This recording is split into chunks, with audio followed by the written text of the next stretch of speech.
Ladies and gentlemen, the Columbia Broadcasting System invites you to sit back, relax, and listen to Eddie Anderson in the private life of Rochester Van Jones.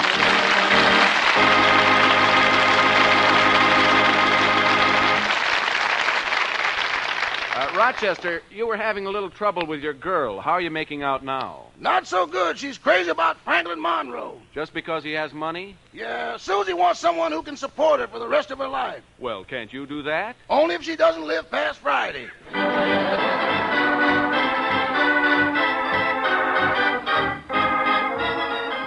Yes, it's the private life of Rochester Van Jones. The amusing adventures of the happy-go-lucky fellow who works for that famous man in Beverly Hills, and brought to you by the Columbia Broadcasting System. Well, Rochester has needed a little extra cash to help him regain the affections of his girl, Susie. So, to get it, he's become a part-time collector for the Friendly Finance Company. This morning, we find him standing on Susie's front porch, knocking on the door for the second time. Doesn't seem to be anybody home. That's funny. Maybe she's in the garden around the side. I love a gal who grows her own groceries. I'll go over to the side of the porch and take a look. Uh-oh, there's Susie now, and she's talking over the back fence to Lila Edwards. Right now, if I had to decide between Franklin and Rochester, I don't know which one I'd choose. Well, when you make up your mind, Susie, throw the other one to me. Lila, what would you do if you had two men that were taking you out and dating you and trying to kiss you all the time, and you had to choose between them? What would I do? I'd toss a coin and hope it comes down sideways. I'm serious, Lila. Well, personally, I like a man who takes me to nice places. Well, last week Franklin took me to the Palladium. Gee, I never knew they had such a beautiful dance floor. Wait a minute. You told me the other day that Rochester took you there, too. I know, but Franklin took me inside. One shagging would be outside anyway. I'd better pretend I'm just getting here. I wish I could complain about having too many men. Hello, Rochester. Hello, honey. Hello, Lila. Well, I guess you two want to be alone. Bye. Goodbye, Lila. Susie, I came over to ask you for a date for this evening. Oh, but Rochester, it takes money to go on dates. And I've got a vague idea you're always short of money. That isn't just a vague idea. That's the complete story. But not for long, honey. Your dreamboat has become a temporary businessman. Oh, really? Yeah, I'm a collector for the Friendly Finance Company, and I get a commission on every account I collect. Oh, that's wonderful. As a matter of fact, I'm on my way to the office right now. Oh, you've got an office of your own? Well, not exactly an office. Oh, you mean you've got a desk? Well, I wouldn't say that either.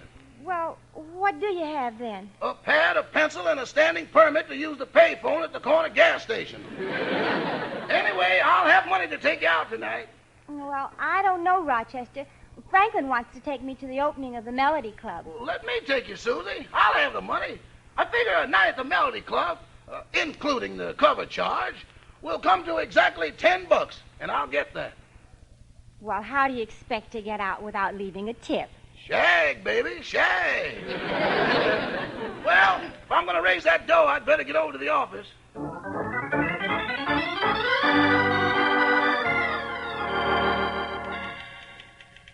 Good morning, Mr. Finch. Good morning, Rochester. I see you're here bright and early. Yeah, I got to make some fast money. So just hand me that list of collections and point me in the right direction. I'm on my way out of the no-income bracket. Good. Let's look over the list and see what there is for you. Let's see. You might try this one, Martin Smith. Just be polite and tell him who you are. And remember, you have the law on your side. What did he buy that he hasn't paid for? A double-barreled shotgun. Let's look over the list a little further. How about this one? No, that one's too easy. He wants to give up the item he got financed anyway. It's a television set. Oh, why is he so anxious to give it back? Now, when he bought it, he didn't know about Arthur Godfrey. Here we are. Rochester, if you can collect this delinquent account, you'll get $8 commission. Now you're talking. What's his name? Jake Zelinkas. That name sounds familiar. Well, it should. He's the leading contender for the heavyweight wrestling championship. Are you sure you don't have any desk work for me to do? No, our last collector is coming back to do that as soon as he gets out of the hospital. Now, I want you to collect from Jake Zelinkas. Jake Zelinkas, he's a pretty good wrestler, isn't he? Oh, yes. He's gone through 10 of our collectors undefeated. But don't you worry about that. Think of the $8. I wish you'd make it 10. Why? I'd like to leave a large estate.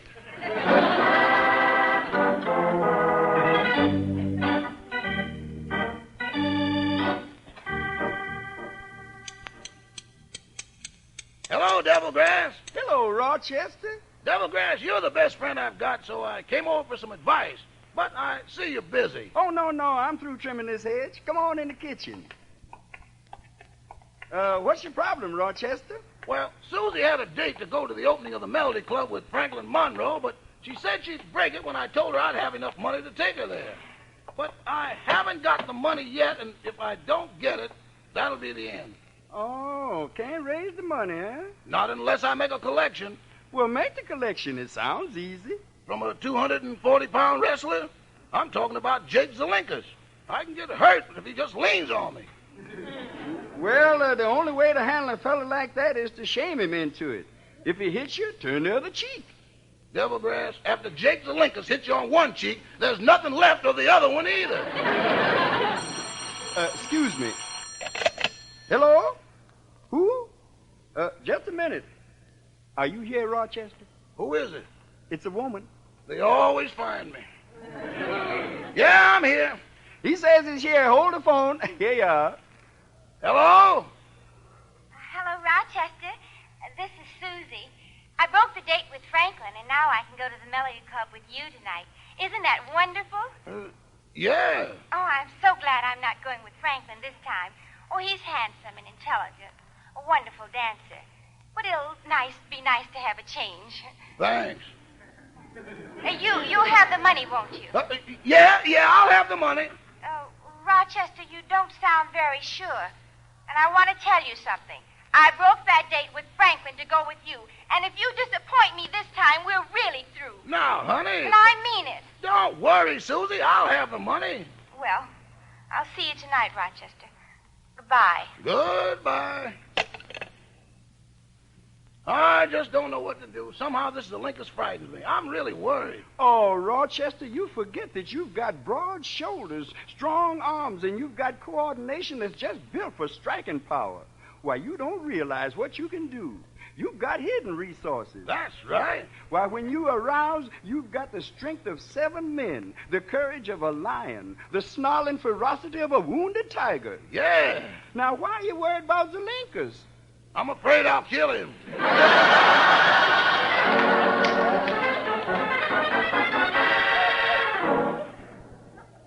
Oh, nurse. Hey, nurse. Here I am, Mr. Zelinkas. I was in the kitchen. Could you move this pillow a little? I'm in terrible pain. Oh, of course. I'll fluff it up for you. Thanks. There, now. That ought to be better. Thanks, nurse. Thanks. Oh, you know, I didn't realize a man could get so badly hurt in a wrestling match. Why, you got both your arms broken, a fractured leg, and 3 cracked ribs. Yeah. Is wrestling always that dangerous? No, it never would have happened if I hadn't missed the rehearsal. But I... Oh, will you get the door, nurse? Yes? Is Mr. Zelinkas in? Yes, he is. That's too bad. Well, you've come at a rather an awkward time. I just hope you won't upset him. I endorse that feeling 100%, and I hope it's vice versa with him. You see, he wrestled a man last night and broke his arms, fractured his leg, and cracked some of his ribs. I can take the census anytime. Goodbye. Well, maybe by the time you come back, Mr. Zelinkas will have recovered. Yes, I hope so, too, and... Wait a minute. You mean Mr. Zelinkas is the one that got busted up last night? Yes, it was awful. Well, where is he now? He's in bed. Can he move at all? Oh, no, he's absolutely helpless. What's the matter with you? Stand aside, lady. Rochester Van Jones is about to make a collection.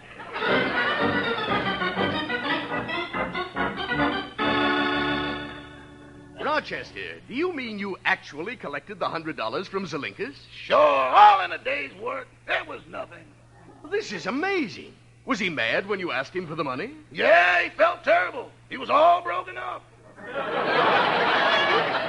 I can't believe it. It's true. When I left, he had a broken arm, a fractured leg, and a couple of cracked ribs.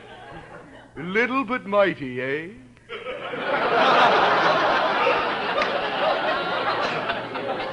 Now, about my $10 commission. Hey, it's worth it. Here you are. Thanks. I've got to run along now, Mr. Finch. My girl is waiting for me to crush her in my arms. Oh, by the way, there's one more collection I'd like to have you make. This one here from Mrs. Jackson. It's right on your way. You'll be able to pick up a couple of more bucks. Good, good. Then I'll be able to take Susie in a taxi.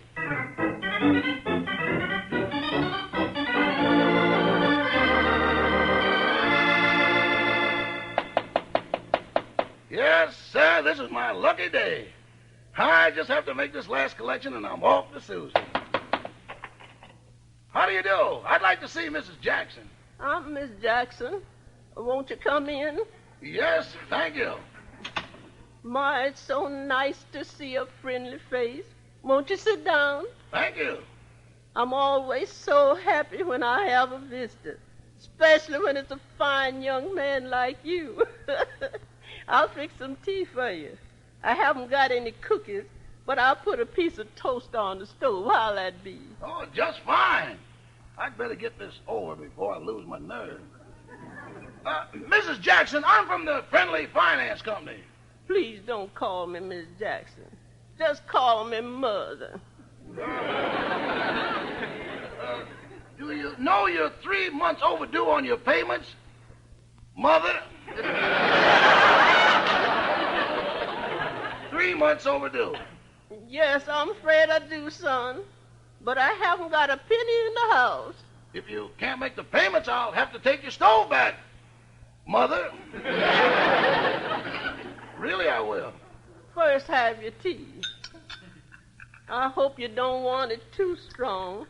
After I use the tea bag a few times, it loses a little flavor.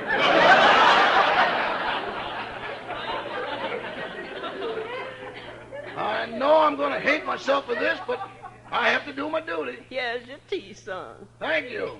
And here's your toast. Thanks. Mrs. Jackson, that stove is awfully important to you, isn't it? You have to cook on it. Well, most of the time I just use it to keep the room warm. But I haven't any money, so I guess you'll just have to... No, I don't, Mrs. Jackson. I've made up my mind. I'm not going to take that stove away from you. But if you don't, you'll lose your job. You better take it right now. No, I can't. But you got to. Yeah. I'll help you carry. Wait a minute. Just a minute now. I happen to have $10 in my pocket, and that'll pay you up to date. Oh, son, I can't let you do that. You probably need the money. Oh, me? I'm loaded. Here's your receipt. Thank you, son. That's all right. Goodbye.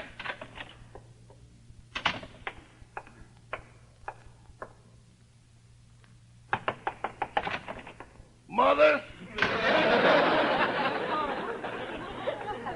Well, it looks like I'm not going out with Susie tonight.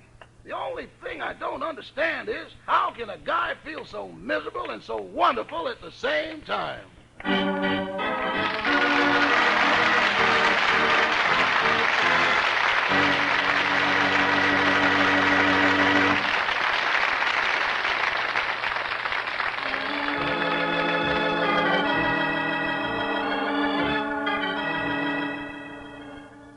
Well, things didn't turn out too bad for Rochester and Susie. In fact, right now, they're at the Melody Club. This sure is a nice place, and the food is good, too. Are you enjoying yourself, Susie? Oh, I sure am. And I think it was very broad-minded of you, too, to invite Franklin to come along with us. Broad-minded nothing. Somebody's got to pay the check.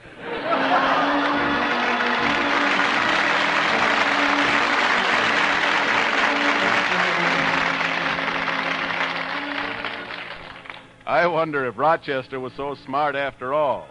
Sure, Franklin paid the check, but that only made him a bigger man in Susie's eyes. What's Rochester going to do now? Listen in tomorrow to The Private Life of Rochester Van Jones, starring Eddie Anderson. Brought to you at the same time every night by the Columbia Broadcasting System. The Private Life of Rochester Van Jones is written by John L. Green. This production is supervised by Sam Perrin. This is CBS, the Columbia Broadcasting System.